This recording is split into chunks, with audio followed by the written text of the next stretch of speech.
Happy Halloween, everyone. And for the conclusion, we will be concluding Batman, The Long Halloween. That's right, our very own Long Halloween has reached its end, and it is not an easy journey. From trying to schedule them properly from all the holidays, the technical difficulties, finding themes that Long Halloween might share with other comics. So let's not delay. It's Halloween. I called a few favors, so I wouldn't have to have someone guard for monsters. Especially since last year someone didn't do their job. Oh, kiss my non-existent ass, you frickin'. Anyway, let's get started. Warning, spoilers. Last we left off, Gordon was face to face with the Holiday Killer, who was revealed to be Alberto Falcone, son of the Roman and believed dead after the events of Issue 4, New Year's Eve. But now stands before Gordon, pointing a gun directly to his face, ready to claim another victim. Though, unbeknownst to Alberto, one of the officers assisting Gordon is in fact Batman, who was in disguise hoping to ambush Holiday, which succeeded. After some time, Carmine Falcone shows up to see his son, while Batman and Gordon keeps an eye on the two behind the two-way mirror. Both men blame themselves for not figuring out that it was Alberto earlier, especially when it came to the 4th of July murder, since now they know that the coroner was killed was most likely paid off by Alberto to give him a false identification on the body that was found at the dock. He later killed Carla on his father's birthday because she actually learned the truth when looking through the coroner's records. But the worst part, the part that truly is eating Batman up inside, was the fact that he suspected Harvey Dent to be the killer, a man that he saw as his friend, now mutilated and hiding within the city. Also, despite finally capturing Holiday, Batman feels like there's something missing. Carmine, despite knowing what his son has done, actually tries to help him get out of it. But Alberto has no interest in his father's deal. He goes on to tell his father that he was sick of being undermined, feeling like the weak link of his family. Since though Carmine just wanted his son to be safe, Alberto saw it as an insult, and seeing the changes that were going down in Gotham, he thought it was the right time to strike. After Alberto confesses to being Holiday to the authorities, we head to Halloween night, where we see Gilda giving out candy to the kids. The Gordons visit, along with James dressing up as a clown, which, man, that makes Black Mirror kind of creepier, but that's a whole other story. Gilda talks about how she's worried about Harvey and fears that he might be dead. Unfortunately, for the Roman and his daughter Sophia, they're about to find out. The power goes out. A good chunk of the Roman's men are dead, and when he busts into the door of his office, he would find all the villains who appeared in each issue, and the Penguin for some reason. I don't know, maybe there was like an Easter issue or whatever. Doesn't matter. Point is, all the villains are in his office. The perfect symbolism of how, in the end, the madness has taken over Gotham. And who's leading the charge? None other than Harvey Dent, who is ready to meet the Roman face to Two-Face. Two-Face, carrying the same gun Holiday uses, makes it clear by the end of the night, the Falcone family will no longer have any control of the city. Batman, of course, learning of the massive breakout in Arkham, came in to take them all down. The fight is brutal, with smokescreen filling the air. Batman seems to have all the villains taken care of, except for Catwoman, who Batman questions whose side she's on, with her making it pretty clear that she's on her own side. And Two-Face, who is able to grab Carmine and put a gun to his head. Batman tries to talk Harvey out of it, that if he pulled the trigger, he'd be no better than Carmine. But Harvey is too far gone, and by a single flip of the coin, he pulls the trigger, and the Roman is dead with 2 shots to his head. Sophia tries to get revenge, but Catwoman stops her, leading to a struggle and Sophia accidentally falling out the window. Harvey's able to run off and head to his old office and pay a visit to Vernon, who Two-Face realizes was working for Maroni and gave him the chemicals that burned his face. Vernon begs for his life, but by a flip of the coin, his fate is sealed. Harvey's Halloween would end on the roof of the GCPD. Next to the bat signal, Harvey proclaims the long Halloween is over and is arrested by Gordon. But before he goes, he asks the two if they knew there were 2 Holiday Killers. The two aren't exactly sure what Two-Face meant, since Alberto confessed to all the murders, and it seemed that he was getting the death sentence. Batman isn't sure himself, but in the end, Two-Face wasn't wrong. It was Halloween, and there was a murder. So, for this night, Harvey Dent was the Holiday Killer. With no real answers to the question, the two part ways. Jim goes to his family, telling his wife that despite all of this, he still believes in the city, while Bruce assures himself that he will make good on his promise he made, and how he believes in the symbol of Batman. You think that'd be the end, right?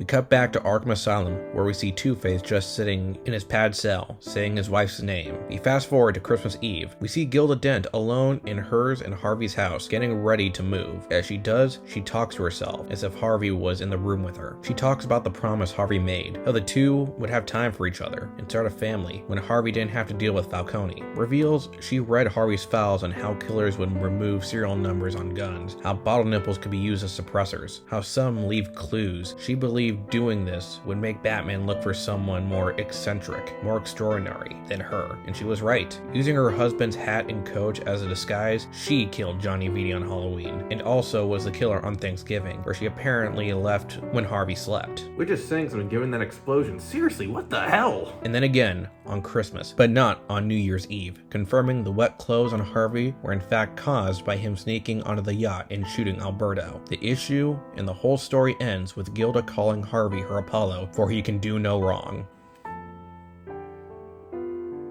No, not yet.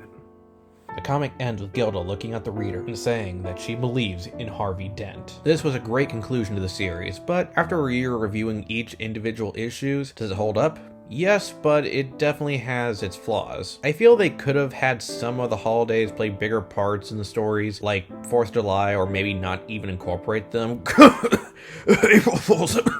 As for the overall mystery, Loeb really knows how to keep you on your toes, and with the reveal that there weren't just one, not two, but 3 holiday killers was pretty interesting, especially since though Harvey was very obvious, the other 2 were legit big surprises, considering that Alberto was presumed dead for like 5 issues and Gilda, who just came off as very innocent and emotionally fragile. Continue talking about the 2 characters. We move on to, well, characters, starting with Alberto. This was an interesting reveal and nicely foreshadowed with his close-ups in the earlier issues, showing that he was always there, but no one paying attention to him. As for when he was Holiday, well, with the more extreme attacks that Holiday pulled after New Year's, it's safe to say that those were all him. Gil and Harvey were more focused on taking out Falcone, no intention on harming anyone else. Alberto, on the other hand, clearly never cared, since he made it perfectly clear that everyone was his target. Plus, he would say that Valentine's Day was on his birthday. When he attacked that day, that was his rebirth. As for Gilda, it's both shocking, but still leaves us with so many questions. Throughout the series, we saw how much she loved Harvey and how kind she was to others. Along with her fragile demeanor, it was hard to believe that she would commit such acts. And with Alberto taking credit for all the murders, you have to wonder why, and how did it come to be? Did Alberto know about Gilda? Did Harvey really botch his assassination attempt, or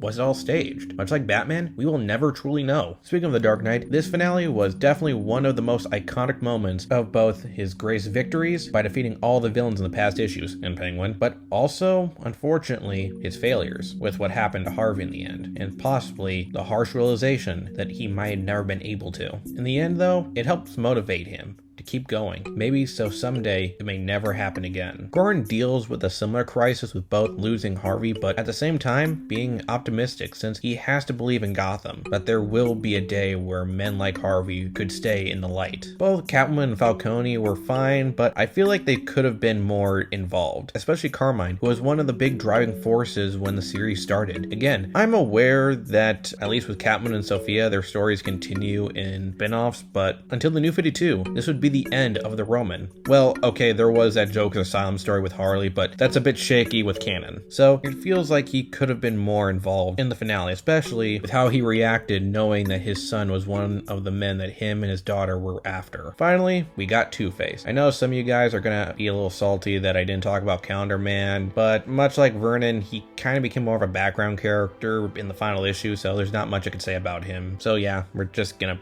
end it with Two-Face. This is probably one of the most iconic takes on the character, where he is truly between right and wrong. You can tell that despite him now truly believing that he can only stop Falcone with a flip of a coin, he still believes in the law in some degree, with him not putting a fight when Batman and Gordon confront him at the top of the GCPD, letting them take him away and face justice. It's also curious of how he knew about Gilda being Holiday, and again, what exactly was their connection to Alberto. It was definitely a fascinating fascinating, if not tragic tale of how Gotham's hero in the light would fall into the shadows. Art, I think I've said all I could say about Sale's art in the past, but long and short of it is that it continues to fascinate me. Whether it was a choice of design like Poison Ivy, or the crazy proportions like the Joker's teeth, or amazing color work, it always was able to catch my interest. Though it was still interesting on how the murders would go out when it came to color, choosing which part would stay black and white and which one would be color. Which after reading, I kind of started viewing it as it depends on how personal these kills were, with characters like Johnny being Falcone's nephew having his blood be the thing colored, while,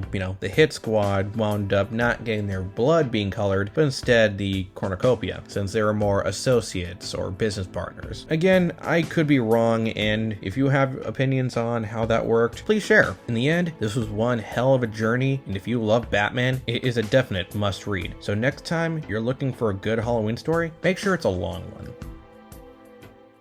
Thanks for watching. Like, share, subscribe. Have a happy Halloween. And yeah, it's really interesting, that we are finally done with this. Ah, crap.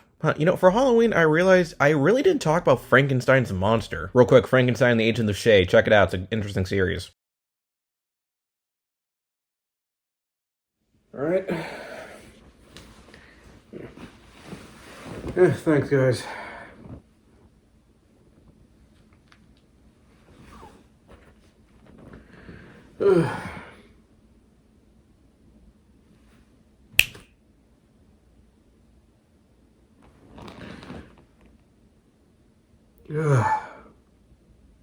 Hey. Hey. Yeah.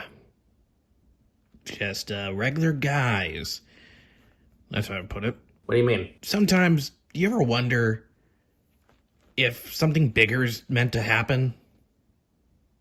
Like, you have all this crazy stuff happen. I mean, you got guys like me, a talking puppet, those weird skull things, and that book that you showed last year. I just feel like something greater is supposed to be happening here. Look, dude. Sometimes, weird stuff happens, all right? I mean, I don't even know who or what exactly you are. I mean, I can tell what's human and not, and you're not exactly... It doesn't matter. Besides, I got a lot of other stuff I want to, get off, get done. I mean, besides the comic reviews, I need to really catch up on TV. Like, I have not seen the finale of Rick and Morty, right? Like, and I really want to see what happens. I bet it's freaking hilarious. But, yeah, right? Plus, also, I still want to get a PS5. Still trying to figure that out. Why don't you just use that book of yours to make a PS5? Oh, no, that would not go well. Like, magic and, technology do not blend well. What do you mean? I'll tell you another time, dude.